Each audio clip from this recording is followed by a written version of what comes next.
Hi hello friends, welcome back to our channel. మళ్ళీ చాలా మంది వచ్చేసి క్రంచెస్ బిజినెస్ ఎలా స్టార్ట్ చేయాలి, ఏంటి ప్రాసెస్ ఏంటి సిస్టర్ అని చెప్పేసి చాలా మంది నాకు మెసేజ్లు అయితే చేస్తున్నారండి.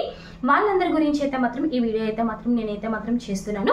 సో మీలో ఎవరికైనా సరే ఈ కామర్స్ బిజినెస్ చేయాలనుకున్నా సరే, క్రంచెస్ బిజినెస్ చేయాలన్నా సరే, లేకపోతే హోల్సేల్గా ఫ్యాబ్రిక్స్ అనేది సేల్ చేయాలి అనుకున్న బల్క్లో ఐటమ్ తీసుకొచ్చుకొని మీరు సేల్ చేసుకోవాలన్నా సరే, ఏమైనా సరే మీకు ఖచ్చితంగా వచ్చేసి మీకు జిఎస్టీ అయితే మాత్రం ఉండాలండి. బట్ ఏంటి అంటే జిఎస్టీ ఎలా తీసుకోవాలి, ఏంటి ప్రాసెస్ ఏంటి అన్నది చాలా మందికి అయితే మాత్రం తెలీదు. ఈ రోజు ఈ వీడియోలో ప్రతిదీ కూడా కంప్లీట్ గా పిన్ టు పిన్ అయితే మీతో షేర్ చేసుకోవాలని అనుకుంటున్నానండి. మీరు ఫస్ట్ టైం మన ఛానల్ విజిట్ చేస్తే ప్లీజ్ మన యొక్క ఛానల్ అయితే సబ్స్క్రైబ్ చేసుకోండి. మీరు ఎవరికైనా సరే ఫ్యాషన్ డిజైనింగ్ అండ్ స్టిచింగ్ అని ఇంట్రెస్ట్ ఉన్నా సరే మన యొక్క ఛానల్ తప్పకుండా అయితే మాత్రం సబ్స్క్రైబ్ అయితే మాత్రం చేసుకోండి. అసలు జిఎస్టీ అంటే ఏంటి అంటే, మన ఈ కామర్స్ ప్లాట్ఫామ్స్ ఏవైతే ఉంటాయో అమెజాన్, ఫ్లిప్కార్ట్, మీషో ఇలాంటి ప్లాట్ఫామ్స్ అన్నింటిలో కూడా మనం సేల్ చేయాలి అంటే మనకి జిఎస్టీ రిజిస్ట్రేషన్ అని చెప్పేసి ఒకటైతే మాత్రం ఉంటుందండి. సో దాని ద్వారాగానే మనం అన్నది సేల్ చేయడానికి అవుతుంది. కొన్ని వాటికి వచ్చేసి జిఎస్టీ లేకపోయినా సరే చేయొచ్చు. బట్ ఏంటి అంటే ఫైనల్ గా లాస్ట్ కి వచ్చేసరికి అవ్వదనమాట. నేను ఆల్రెడీ జిఎస్టీ లేకుండా కొన్నిసార్లు అయితే ట్రై చేశాను, బట్ నాకైతే మాత్రం అవ్వలేదు. ఆ తర్వాత నేను వచ్చేసి జిఎస్టీ రిజిస్ట్రేషన్ అయితే మాత్రం చేయించుకున్నానండి. దాని గురించి అని చెప్పేసి, జిఎస్టీ గురించి అని చెప్పేసి ఖచ్చితంగా వచ్చేసి మీది ఓన్ హౌసా రెంటల్ హౌసా అనేది అయితే చూసుకోవాలి. ఓన్ హౌస్ అయితే మాత్రం రెంటల్ అగ్రిమెంట్ అవసరం లేదు, ఈజీగా అయితే అయిపోతుంది. బట్ ఏంటి అంటే ఒకవేళ మీరు రెంటల్ ఇంట్లో కానీ ఉంటే ఖచ్చితంగా మీకు అయితే మాత్రం రెంటల్ అగ్రిమెంట్ అయితే కావాలి. దాని గురించి అని చెప్పేసి ఓనర్స్ ఎవరైతే ఉంటారో వాళ్ళ ఆధార్ కార్డ్, పాన్ కార్డ్ అయితే మాత్రం ఇవ్వవలసి ఉంటుంది. అలాగే వాళ్ళు కొన్ని డీటెయిల్స్ కూడా ఇవ్వవలసి ఉంటుంది అనమాట. రెంటల్ అగ్రిమెంట్ కి కొంతమంది వచ్చేసి యాక్సెప్ట్ చేస్తారు, కొంతమంది ఓనర్స్ అయితే మాత్రం యాక్సెప్ట్ అయితే మాత్రం చేసుకోరు. ఎందుకంటే దానికి సిగ్నేచర్స్ అవన్నీ కూడా ఉంటాయి. కొంతమందికి ఏంటి అంటే కొంతమంది యాక్సెప్ట్ చేస్తారు తెలిసిన వాళ్ళు, కొంతమంది అంటే యాక్సెప్ట్ చేయరండి. సో మీరు ఒకవేళ చేయాలి అనుకుంటే ఓన్ హౌస్ అయితే ప్రాబ్లం అయితే లేదు.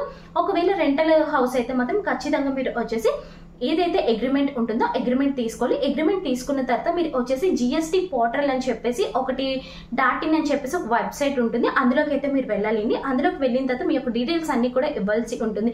అసలు దేని గురించి జిఎస్టీ మీకు కావాలి అనేసి అక్కడ మెన్షన్ చేస్తారు. అక్కడ ఈ కామర్స్ అని చెప్పేసి మీరు పెట్టి మీ యొక్క నేమ్, మీ యొక్క ఆధార్ కార్డ్, మీ యొక్క పాన్ కార్డ్ అన్ని కూడా అప్లోడ్ చేయవలసి ఉంటుందండి. అప్లోడ్ చేసిన తర్వాత వాళ్ళు మీకు విత్ ఇన్ 7 to 10 days మధ్యన మీకు వచ్చేసి ఈమెయిల్ ఐడికి అయితే మాత్రం వస్తుంది. జిఎస్టీలో మెయిన్ ముఖ్యంగా వచ్చేసి జిఎస్టీ ఖచ్చితంగా మెయిల్ అనేది చాలా ఇంపార్టెంట్ అండి.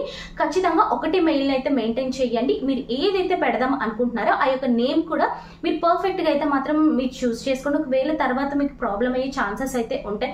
సో ఈమెయిల్ ఐడి మీరు ఏదైతే బిజినెస్ స్టార్ట్ చేయాలనుకుంటున్నారో దాని నేమ్ తోనే వస్తుంది కాబట్టి ఖచ్చితంగా అదైతే మాత్రం మీరు ఖచ్చితంగా అయితే మాత్రం చూసుకోండి. చూసుకున్న తర్వాత మీరు ఏం చేస్తారు అంటే, ఏదైతే మెయిల్ ఐడి వస్తుందో మెయిల్ ఐడికి 10 to 7 days లో అనేది మీకు అయితే మాత్రం మెయిల్ అయితే మాత్రం వస్తుందండి. మెయిల్ వచ్చిన తర్వాత మీరు ఏం చేస్తారు అంటే, మీకు వచ్చేసి స్లాట్ బుకింగ్ చేసుకోవాలనేసి అని వస్తుంది. ఏదైతే వాళ్ళు లింక్ షేర్ చేస్తారో ఆ యొక్క లింక్ మీరు మొబైల్ కి వచ్చిన దాంట్లో ఓపెన్ చేయొద్దు. ఏదైతే మెయిల్ కి వస్తుందో మెయిల్ కి వచ్చిందాన్ని లింక్ ఓపెన్ చేసి అందులో మీరు వచ్చేసి మీ యొక్క ఆధార్, పాన్ అవన్నీ మీరు అప్లోడ్ చేసి ఉంటారు కదా. ఏదైతే లింక్ వస్తుందో ఆ లింక్ ఓపెన్ చేయగానే మీ డీటెయిల్స్ అన్ని కూడా వస్తాయి. అక్కడ మీరు ఏం చేస్తారంటే, వాళ్ళు ఒక స్లాట్ అయితే మాత్రం బుక్ చేసుకోండి అనేసి అని అంటారనమాట. పలానా టైం, పలానా డేట్ అంటే పలానా రోజు మీకు ఏ టైంలో కంఫర్టబుల్ అయితే ఆ టైంలో రండి అని చెప్పేసి 11 AM, 2 AM అని చెప్పేసి 4 AM అని చెప్పేసి మీకు కొన్ని టైమింగ్స్ అయితే ఇస్తారు. ఆ టైంలో వచ్చేసి మీరు వెళ్ళాలన్నమాట. వెళ్ళేటప్పుడు మీ ఒరిజినల్స్ అన్ని కూడా తీసుకెళ్ళాలి. ఒక పాస్పోర్ట్, రెంటల్ అగ్రిమెంట్, మీ ఆధార్, మీ యొక్క పాన్ కార్డ్ ఇవన్నీ కూడా మీరు తీసుకెళ్ళవలసి ఉంటుందండి.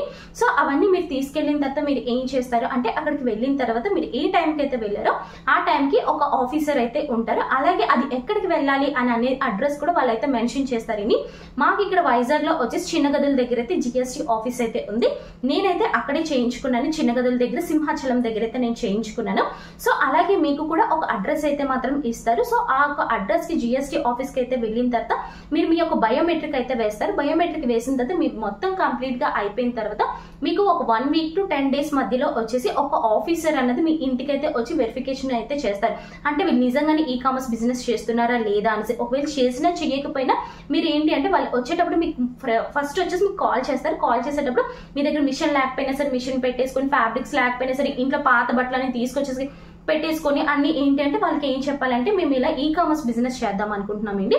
సో దాని గురించి అని చెప్పేసి మేము బట్టలు అవన్నీ కూడా మేము సేల్స్ చేద్దాం అనుకుంటున్నాం. మేమే ఓన్గా స్టిచ్చింగ్ చేసి మేము సేల్స్ చేస్తామని చెప్తే మీ దగ్గర ఉన్నటువంటి ప్రూఫ్స్ అన్ని కానీ కరెక్ట్గా ఉంటే అతను మీకు ఏదైతే జిఎస్టీ ఉంటుందో జిఎస్టీ అయితే మాత్రం మీకైతే మాత్రం ఇస్తారనమాట. మీరు వచ్చిన తర్వాత ఏదైతే అతను వెరిఫికేషన్ చేసి వెళ్ళిపోయిన తర్వాత మీకు వచ్చేసి మెయిల్కి అయితే ఒకటి వస్తుంది అనమాట లింక్.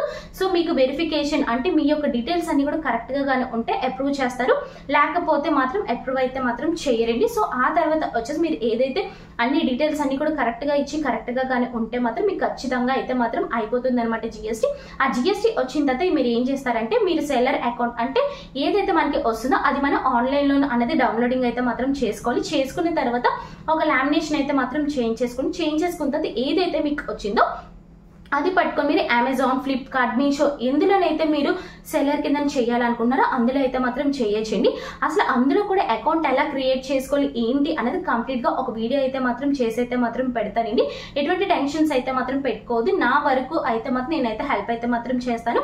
ఈ వీడియో మీకు హెల్ప్ అవుతుందని నేనైతే అనుకుంటున్నాను. మీరు ఫస్ట్ టైం మన ఛానల్ విజిట్ చేస్తే ప్లీజ్ సబ్స్క్రైబ్ చేసుకోండి. Thanks for watching friends. Bye.